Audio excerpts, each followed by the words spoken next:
Hello friends, welcome to bliss cinemas. இன்னைக்கு நம்ம பூர்வீகம் படம் எப்படி இருக்குன்னு பார்க்க போறோம். வாங்க வீடியோக்குள்ள போகலாம். இந்த படம் பார்த்தீங்கன்னா ஒரு ஃபேமிலி டிராமாவா ரிலீஸ் ஆயிருக்கு. இப்போ இந்த படத்தோட கதையை பத்தி பார்க்கலாம். போஸ் வெங்கட் பார்த்தீங்கன்னா வில்லேஜ்ல விவசாயம் பார்த்துட்டு வராரு. அவருக்கு அந்த தொழில் ரொம்பவே பிடிக்கும். ஆனாலும் அவரு தான் பையன் நல்லா படிச்சு கவர்மெண்ட் வேலைக்கு போகணும், சிட்டியில செட்டில் ஆகணும் அப்படின்ட்டு பல விஷயங்கள் பண்றாரு. அவனை நல்லா படிக்க வைக்கிறாரு. அந்த பையன் அதே மாதிரி ஒரு கவர்மெண்ட் ஆபீஸ்ல வேலைக்கும் போறான். கல்யாணம் பண்ணி சென்னையிலே வீடு வாங்கி செட்டிலும் ஆயிடுறாரு. இந்த மாதிரி சிச்சுவேஷன்ல பார்த்தீங்கன்னா போஸ் வெங்கட் ஒரு நாள் அவர் வீட்டுக்கு போறப்போ அவங்க பையனோட மனைவியால அவாய்ட் பண்ணப்படுறாரு. அதனால பயங்கர மன உளைச்சலுக்கு ஆளாகிறாரு அவரு. அதுக்கப்புறம் இந்த படத்துல என்னென்ன சுவாரஸ்யமான சம்பவங்கள் நடந்தது, தான் பையனை ஆசாசியா டவுனுக்கு அமிச்சாரு, அங்க நடக்கிற சம்பவங்கள்லாம் என்ன, கடைசியில அப்பாவும் பையனும் புரிஞ்சுக்கிட்டாங்களா இல்லையா அப்படின்றது தான் இந்த படத்தோட மொத்த கதையே. இப்ப இந்த படத்தோட பாசிட்டிவ் நெகட்டிவ் பத்தி பார்க்கலாம். பாசிட்டிவ் ஸ்டோரி பிளாட்டை சொல்லலாம். ஒரு இன்ட்ரெஸ்டிங்கான ஸ்டோரி பிளாட் தான். இதே மாதிரி நம்ம பல படங்கள் ஆனாலும் பார்த்திருந்தாலும் ரொம்ப நாள் ஆச்சு இந்த மாதிரி ஒரு ஸ்டோரி பிளாட்டோட படத்தை பார்த்து. ஸோ பார்க்கறதுக்கு நல்லாவே இருந்தது. பெர்ஃபார்மன்ஸ் வைஸ் பார்க்கும்போது படத்தை நடிச்சிருக்க ஒவ்வொருத்தருமே நீட்டான பெர்ஃபார்மன்ஸே கொடுத்துருக்காங்க. குறிப்பா போஸ் வெங்கட்லாம் தரமான பெர்ஃபார்மன்ஸே கொடுத்துருக்காரு. தான் பையன்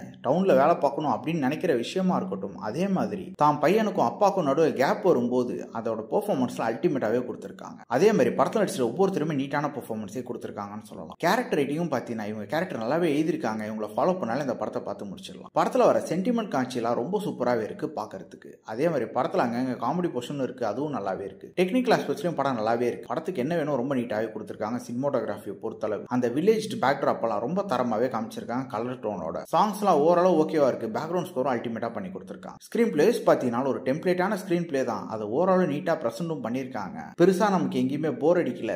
யாருக்கெல்லாம் ஒரு ஃபேமிலி டிராமா பிடிக்கும் போது ட்ரை பண்ணி பார்க்கலாம். ஓவராலா பாத்தீங்கன்னா இது ஒன் டைம் வாட்சபிள் படம் தான். ட்ரை பண்ணி பாருங்க. இன்னொரு வீடியோல சந்திக்கலாம். தேங்க்யூ.